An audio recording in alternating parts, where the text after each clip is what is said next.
Here I have 2 boneless, skinless chicken breasts. These ones are the perfect size where we don't need to cut them in half in order for them to cook evenly. They're about 3/4 of a pound each. This is a ½ teaspoon of salt, and this is all we're gonna season them with for now, because after they sit for 20 minutes with the salt on them, they're gonna release some moisture, and we're gonna blot them off with paper towels before cooking them in the stainless steel pan. Now I measured out a ½ teaspoon of salt. We'll see how much we need. Maybe a little bit more. It's a ½ teaspoon. Another 1/4 teaspoon. Tap it in. And that's it for now. Let them sit for 20 minutes so it can absorb the salt. I got a 12-inch stainless steel pan heating up on medium-low heat. You almost never want to cook on high heat with a stainless steel pan because it's just going to be a splattery mess and the chicken could burn. We're going to cook it long enough in the pan where medium-low will be hot enough. Just give it a few minutes to heat up. The chicken's been sitting for about 20 minutes, and as you can see, the salt has brought out some of the moisture. We need to dab it dry with paper towels because that will help it get golden brown in the pan. If there's any moisture, it's just going to steam and not sear. So make sure that all of the moisture has been soaked up with the paper towels. Chicken's dry, pan's hot, but not too hot. And now we're gonna add just about a tablespoon of olive oil. And that's probably about a teaspoon of butter. And just let that melt together. Now when the pan's not too hot, you don't have to use a high smoke point oil like canola or grapeseed. We can still use olive oil and butter. Now we're just gonna gently lay in the chicken.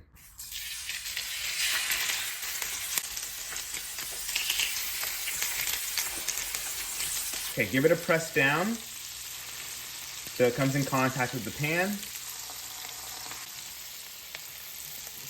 Swirl it around, make sure you get the oil everywhere. Now, so I don't have a splattery mess later, I'll cover it with a screen and I'll set the timer for about 4 minutes. Okay, screen off. That's 4 minutes. As you can see, guys, the pan's nice and hot. The butter is slightly browning, but the pan's not so hot where it's burning. And now we should be able to just give it a flip. Okay, when it releases from the pan, you know it's ready. Now we're gonna let it go for another 4 minutes on this side, but it won't be done after the 8 minutes. We're gonna rest it in the plate, and then you'll see what we do after that.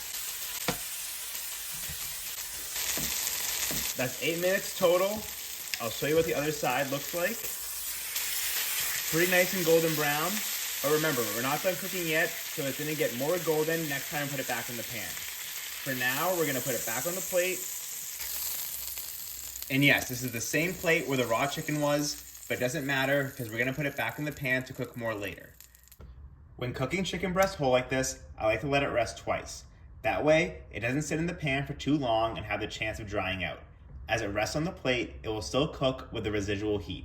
So let it sit for a few minutes before we put it back in the pan and start basting it with butter. The pan is on very low heat. Now this is about a tablespoon of butter. To the butter, we're gonna add a few sage leaves and also a little sprig of rosemary. Let that start melting and flavoring the butter. And we're also gonna add an unpeeled garlic clove.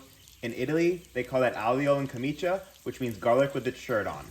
Now, just give that a mix around and infuse the butter.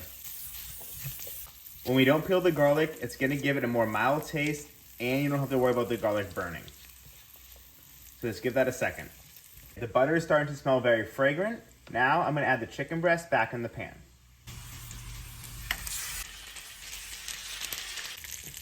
Okay, we're probably gonna let it cook for another 3 minutes on each side. So just take a large spoon and baste it with the butter. Let it sit. And maybe every 20 or 30 seconds or so, just keep basting it. And we're basically cooking it low and slow, so by the time the center is done, the outside has been dried out. Mix up the herbs so they don't burn. Tilt your pan, and keep basting. All right, we'll see you in a couple minutes. All right, now that's 3 minutes. So give it a flip.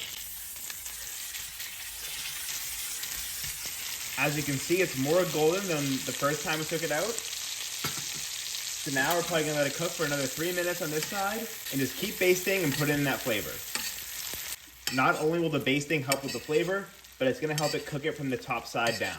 It's been in the pan for about 14 minutes now total, all on medium-low or low heat. And as you know, we rested it in the middle, so it should be perfectly cooked on the inside after it rests for the second time. And now I do have a clean plate this time around. Just take them out.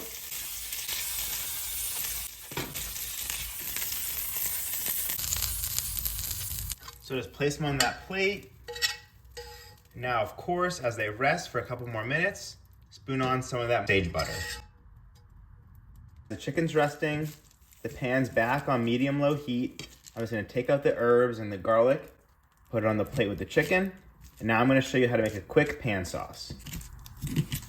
Okay, we have all this great brown stuff on the bottom of the pan, and now all we're gonna deglaze with is some water. That's 2 tablespoons,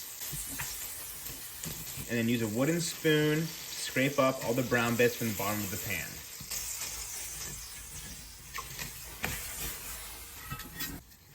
Okay, all the brown bits are basically off the bottom. Now I'm gonna grab a wedge of lemon, squeeze that in. Probably another 2 tablespoons of lemon juice if I had to guess. And then mix that in as well. And now we have the most important part of the sauce, all the resting juices from the chicken. So pour that right in as well. And keep mixing. Okay, now here's how I make the sauce come together. It's about a teaspoon of Dijon mustard. Now mix that in. And this is gonna help emulsify the sauce.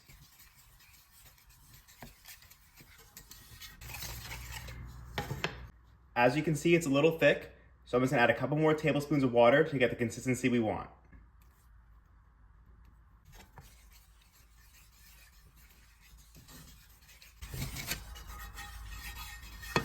And just keep mixing until all the mustard's incorporated.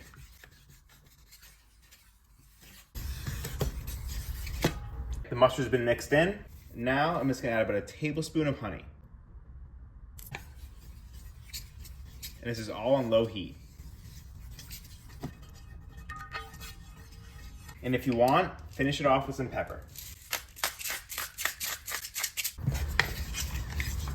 Sauce is ready, chicken has rested. Now let's slice it up. Now we're just gonna cut it in half.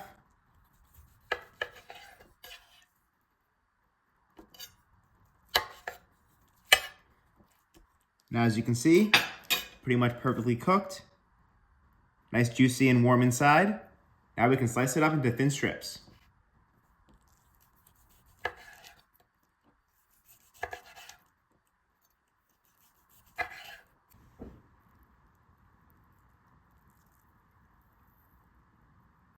As you can see, nice and juicy, very tender, and of course, delicious. Serve it up on a nice plate, and now just finish with the sauce.